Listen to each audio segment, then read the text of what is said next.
Bonjour à tous, c'est le Killer qui vous parle donc pour la troisième partie de notre vidéo construction consacrée à un ensemble de jeux Lego tiré du film Lego Ninjago justement, et donc ce sera le 70 613, le Gamma Mechaman, je vais y arriver, donc le robot de Garmadon qui, comme vous pouvez le voir, a gagné des jambes entre temps, et donc maintenant il est temps bien, de passer, ou plutôt de revenir au-dessus avec la tête, et donc pour ce faire nous allons prendre le sachet numéro 4, et comme je l'ai dit précédemment, bien plus de figurines à construire, ce qui veut dire que la construction va commencer directement sans plus attendre. Alors bien sûr, il faut quand même enlever ouvrir le sachet. Parce que bien sûr, sans l'ouverture du sachet, ça va être un poil compliqué de construire tout ça. Même si c'est vrai qu'effectivement, il y a des fois, on fait entre fans de Lego, lorsque nous sommes à lorsque nous avons des expositions, souvent, nous avons un repas d'exposants le samedi soir, un grand repas et tout, et nous avons des petits jeux. Et parmi ces jeux, des fois, nous devons construire un modèle Lego Creator qui coûte entre 4-5 euros uniquement dans son sachet. Car en effet, le modèle Creator, toutes les pièces viennent dans un seul sachet et il est possible de monter le modèle dans le sachet sans même ouvrir le sachet. C'est un petit défi, voilà, comme ça, et on voit qui est le plus rapide. C'est très rigolo, on s'amuse beaucoup. Mais là n'est pas vraiment le but de cette vidéo, car en effet, maintenant, nous allons construire un peu le chapeau du robot de Garmadon. Alors, ça peut sembler bizarre qu'il ait un chapeau, mais c'est logique quand on sait que le chapeau, en fait, est censé ressembler à une forme là encore, d'animal marin. Alors là encore, pourquoi cette fascination pour les animaux marins, pour Garmadon dans le film? J'en sais toujours rien. J'en suis sûr que il y aura sûrement une explication très logique à ça, euh, que j'ai impatience d'entendre. Voilà. Et c'est vrai aussi que dans le film, maintenant, nos ninjas vont à l'école. Donc, je me demande, j'ai hâte aussi de voir les scènes, si on aura des scènes à l'école et tout, comment elles seront. Ça peut être intéressant, là encore, vu que c'est pas vraiment l'endroit où on a vu nos ninjas jusqu'à présent, hein. Donc, alors forcément, là encore, leurs personnalités seront un peu différentes par rapport à celle de la série animée, qu'on connaît bien. Mais tout de même, voilà, j'ai hâte de les voir un peu dans ce climat. Alors là encore, effectivement, si je veux dire, le contexte de l'école, c'est honnêtement le truc, mais vraiment pas original du tout. Mais le fait est que, comme ça fait depuis 2011 qu'on connaît bien les ninjas et qu'on les a jamais vus dans une école, enfin si, on les a vus dans une école effectivement qui est l'académie pour les mauvais élèves là, mais c'était en tant que professeur, quoi. Donc honnêtement, c'était pas non plus le même délire. Donc là, ce serait effectivement intéressant de les voir dans ce contexte qui est certes stéréotypé, mais dans lesquels nous ne les avons pas encore vus jusqu'à présent. Voilà. C'est vrai qu'au final, dans la série animée, je ne sais pas du tout ce que devient l'école, parce qu'au final, ils sont professeurs au début de la saison rebooted, quoi, mais après, ils ne le sont plus, donc je ne sais pas trop ce qu'elle devient. Il me semble que ça devait être expliqué quelque part, mais honnêtement, c'est un peu genre, ouais, on a essayé d'être professeur, puis finalement, on est passé à autre chose, quoi. Parce qu'après, son site, ouais, bah oui, au final, oui, tu me diras que oui. Vu la fin de Rebooted, honnêtement, ça m'étonne pas qu'ils aient arrêté d'être professeurs, vu qu'au final, ils arrêtent tout court d'être une équipe à la fin de Rebooted, je vous rappelle, avec la mort de spoiler alerte, la mort de Zane. Effectivement, quand on les voit en début de saison du Tour des éléments, bah, ils ne sont plus du tout ensemble. Donc, tu m'étonnes qu'ils veulent pas être professeurs encore ensemble, quoi.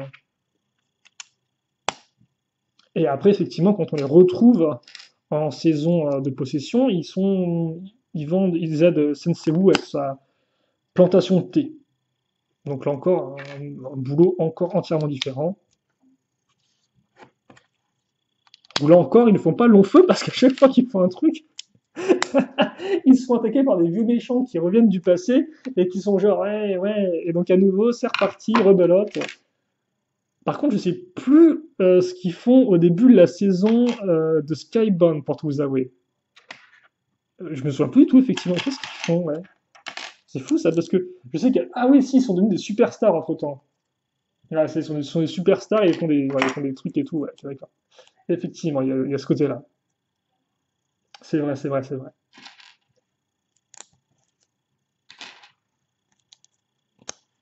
Alors, j'espère que vous voyez bien, parce que je me mets comme ça et tout, mais en fait, ça se trouve, il faut que je mette comme ça, en fait, pour que vous puissiez bien voir la caméra. Par contre, ça se met ici. Il y a des petites pièces une fois une. Et bon, là encore, leur statut de superstar fait pas vraiment long feu. Après, tu me diras, c'est vrai qu'effectivement, avant la saison du début de Skybound, les ninjas sont jamais vraiment bien considérés par les citoyens, en fait. Hein. T'as l'impression qu'à chaque fois, les ninjas doivent prouver leur valeur aux citoyens, alors qu'ils les ont sauvés maintes et maintes fois, quoi. Mais à chaque fois, il y a une embrouille, ou au final, bref, voilà, quoi. Genre, par exemple, l'embrouille la plus connue, hein, c'est la saison 1, avec Garmadon qui élimine le grand dévoreur, et donc forcément, les gens ne se souviennent que de lui, quoi. Pas de tout ce qu'ont fait les ninjas avant.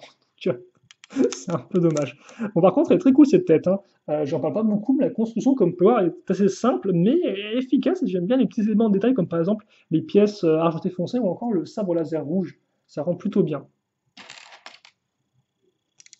Donc, ouais, c'est pas de chance pour nos ninjas qui doivent à chaque fois prouver leur valeur, quoi.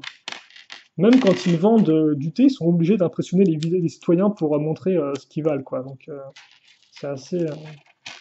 C'est vraiment des gros ingrats, quoi, les citoyens de Lego City. Espérons qu'ils ne sont pas comme ça dans le film. En tout cas, espérons-le pour le ninja.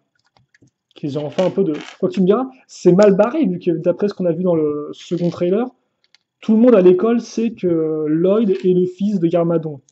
Donc déjà, c'est mal barré parce que Garmadon, c'est un peu lui qui attaque la ville tout le temps. Donc je pense que là, il y aura peut-être quelques problèmes pour se faire accepter parmi ses camarades de classe.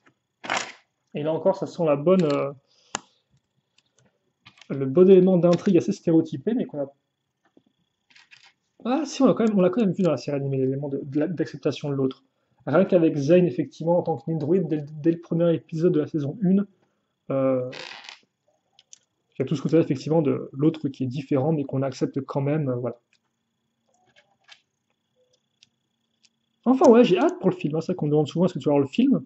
Bah, sachant les mecs que je collectionne Ninjago depuis 2012, bien sûr que je vais aller voir le film. J'ai hâte. En général, j'ai bien aimé les deux films Lego qu'on a eus, donc là, un film Lego qui parle d'un de mes thèmes préférés, forcément j'ai le voir. Les petites dents à ce niveau-là, comme vous pouvez le remarquer.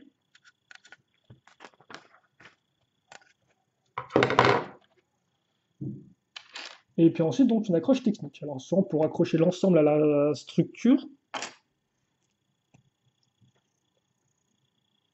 Après, par contre, je pense que cette partie-là a peut-être encore des secrets à nous révéler. En tout cas, moi, j'ai l'impression qu'elle ne m'a pas tout dit. Bon, après, les pièces Lego ne parlent pas vraiment. Donc, si elle commence à parler, il faudra peut-être que j'aille consulter. Mais en attendant, ouais. Alors, par contre, comme ceci. Voilà, là-dedans. Ok, et donc justement, une fois qu'on a fait ça, eh bien, on va prendre notre méca. Alors, ça va être un peu compliqué, donc forcément, il va falloir se lever. Hop là. Changer juste un peu la focus. Donc, comme voir, on les accroche ici. Et donc, justement, je pense que c'est ça. On va mettre ça à ce niveau. Et voilà, magnifique, incroyable. Par contre, ça s'écrase un peu. C'est normal que ce soit pas tout droit. Ouais, c'est normal. C'est normal que ça penche un peu. Donc, on a ça. Et après, donc, on va revenir en bas 2 secondes, on va laisser le gros modèle derrière parce qu'effectivement, on va juste faire une sorte de mini-construction qu'on va directement après poser au-dessus. Donc,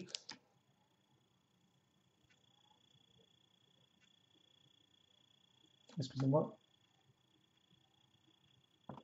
voilà, je pense que c'est bon. Donc, effectivement, un quart de cercle.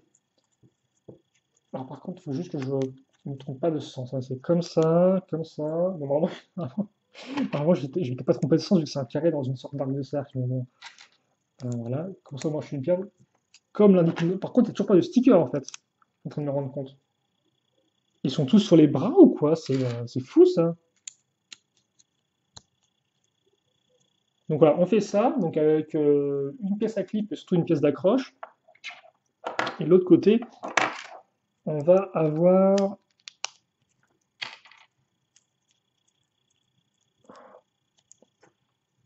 Donc là, la même chose en fait. Sauf que vous aurez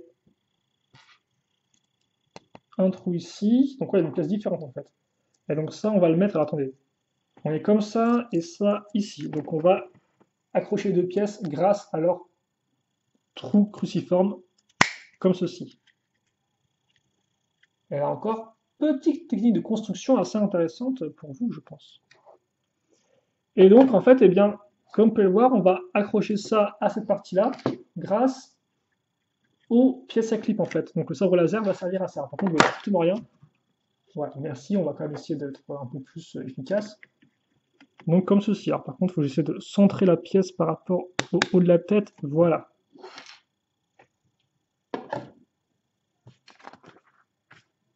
Et maintenant, on va se mettre comme ceci. Construction un peu galérique. Je vais mettre mes pièces à ce niveau-là. Construction un peu galérique parce qu'effectivement, elle va se faire au niveau du dessus. Donc hop là, comme vous pouvez le voir, c'est haut, haut, haut. Donc notez bien juste la barre qui dépasse ici. Et donc ce qu'on va faire, c'est qu'on va prendre une pièce triangulaire, caser une petite pièce une fois deux avec une accroche circulaire, et voilà, faire en sorte que la pièce soit raccrochée. Et donc ça, on va le mettre dans ce sens-là, afin de faire le reste de la crête, en fait, ou de la nageoire de notre personnage. Puis, on va caser une 2x2 avec un ball joint, mettre ça ici, et mettre ça là. Comme ceci.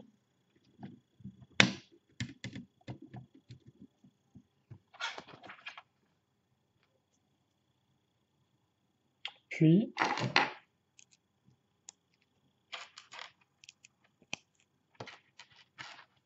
voilà, donc on fait pareil en fait. Et donc ça, on va le mettre vers l'intérieur comme ceci. Alors je sais pas si on est censé les écraser à ce niveau-là, non, un peu moins je pense. Plus. Ah quand même, hein, on est comme ça je pense. Voilà. Alors on voit pas grand-chose pour l'instant, j'essaie de vous montrer ça un peu mieux. Alors, attendez, je sais pas encore, est-ce qu'on va... Ouais d'accord, je peux me permettre de vous montrer. Voilà à quoi ça ressemble. Et donc maintenant on va revenir sur une sous-construction avec, oui, d'accord, ok, pourquoi pas. Ça va être assez rigolo je pense. Donc, on va se repositionner. Alors on est très bien, on est perfecto. Donc on a cette pièce-là, on va mettre deux petites pièces bleues transparentes ici. Des pièces une fois 6 lisses. Grosse pièce, ah, par contre, comme ceci, voilà. Et puis là-dessus, on va mettre donc des une fois de bleu, comme vous pouvez le remarquer. Alors, par contre, peut-être que là, j'abuse un peu au niveau de la lumière. Ah, c'est très gentil, voilà. Et sur ces pièces, on va mettre donc des poissons qu'on va raccrocher à des pièces une fois une, comme ceci. Et comme ça d'ailleurs, en fait. Oui. Donc, je ne sais pas trop ce que c'est censé être. Est-ce que c'est un congélateur? J'en sais strictement rien. Un congélateur à manche d'armes pour l'armée des requins, en tout cas, ça a l'air d'être ça. Des pièces avec accroche. Puis après, vous avez donc. Qu'est-ce qu'il y a après? Ah, par contre, je pense qu'on va essayer juste de s'activer 2 secondes parce que je me rends compte qu'on n'est pas trop long encore en termes de vidéo. Donc. Alors, par contre, attendez. On va mettre ça ici. Et ça, là. Accrocher là une fois 6 à ce niveau-là. On retourne, on solidifie, ou plutôt on renforce la structure avec une grande plaque comme ça, de couleur bleue. Puis on aura donc une fois deux comme ça. Et après, bah écoutez, qu'est-ce qu'il reste à faire? Il reste à mettre une pièce lisse, à mettre un sticker, donc sur lequel est écrit ne pas nourrir, en anglais, hein, donc do not feed.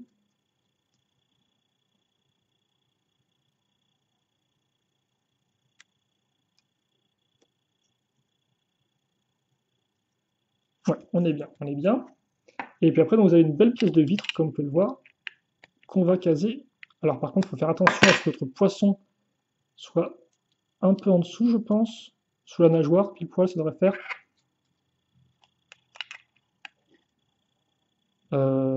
Ouais, j'ai pas mis un peu trop proche parce que là, je me rends compte qu'ils arrivent à bien le caser. Alors, je sais pas trop comment ils ont fait leur affaire, mais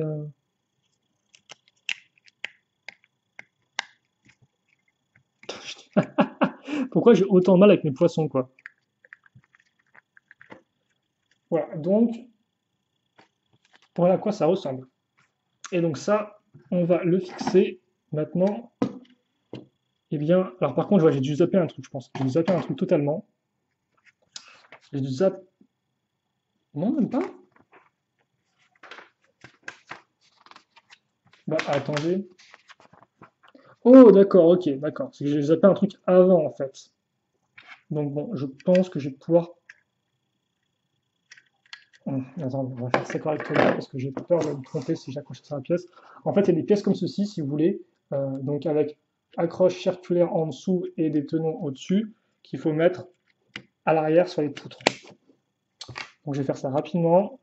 Et donc c'est grâce à ces tenons-là qu'on pourra accrocher justement la partie espèce de réfrigérateur qu'on vient de faire, quoi, si vous voulez. Enfin, de congélateur plutôt. Je sais pas si c'est un congélateur, mais en tout cas, je vois pas trop ce que c'est d'autre. On va par contre faire en sorte que la caméra ne s'écoule pas n'importe comment derrière moi. Et on va mettre ça ici.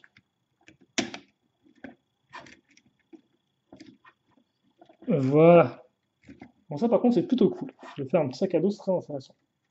Et donc enfin, justement, la fameuse arme dont je parlais, qui était disponible aussi dans le véhicule, enfin oui, dans le méca de notre ami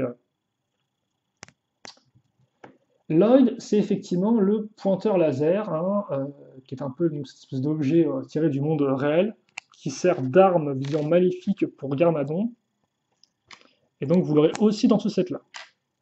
Donc ça, la petite pièce-là, ça sert en fait de poignée pour que le personnage le tienne. Voilà, pour ceux qui ne sauraient pas. Donc d'un côté, vous aurez la petite chaînette, donc en fait pour faire comme si la pièce pouvait être accrochée à un porte-clés. Et l'autre, eh bien, vous aurez forcément le laser qui ressort. Alors par contre, il y a eu un oubli visiblement d'une pièce à gris. Parce que je vois qu'il y a une pièce avec une forme de gris, je ne sais pas du tout où est-ce qu'elle était. Bah, c'est encore plus étrange en fait, parce que je suis en train de me rendre compte qu'elle était même pas dans le truc. Ah ok d'accord, elle était là, donc elle était à l'avant du véhicule, vous verrez ça un peu, enfin du véhicule, du robot. On verra ça un peu mieux plus tard, c'est pas spécialement super important. Et donc par contre, ça on va raccrocher ici, sur nos pièces à clip. On n'a peut-être pas remarqué, mais effectivement on a une accroche à clip à ce niveau-là. Donc on va mettre le laser dessus tel quel, et puis basta. Ok, donc est-ce qu'on fait les bras maintenant ou pas? Parce que le. Qu'est-ce que c'est que ce 6 en fait? Parce que 6 c'est l'avant du cockpit en fait, si vous voulez. Bon, qu'est-ce qu'on fait? Est-ce qu'on arrête là? Est-ce qu'on continue?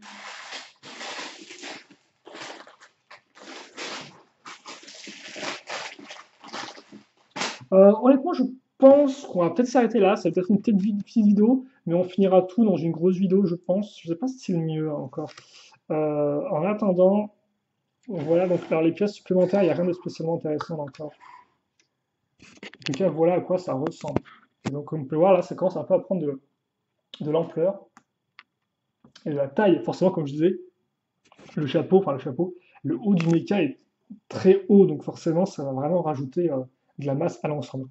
En tout cas, ouais, on va se quitter là-dessus, donc pour cette petite vidéo, et puis on se retrouve donc juste après, nous, pour eh bien, la suite et fin, même si honnêtement, quand je vois le nombre de stickers absolument hallucinants, ouais, ouais, ouais, ouais. Bah écoutez, on verra bien. Ce sera une dernière partie, je suppose, d'anthologie. Et donc, eh bien, garde notre courage pour cette dernière ligne droite. Et voilà. En tout cas, on verra. Au pire, on fera en deux parties. Il n'y a pas de souci. Donc, questions, commentaires, allez-y. Et puis, on se retrouve donc tout de suite pour la prochaine partie. Allez, salut à tous.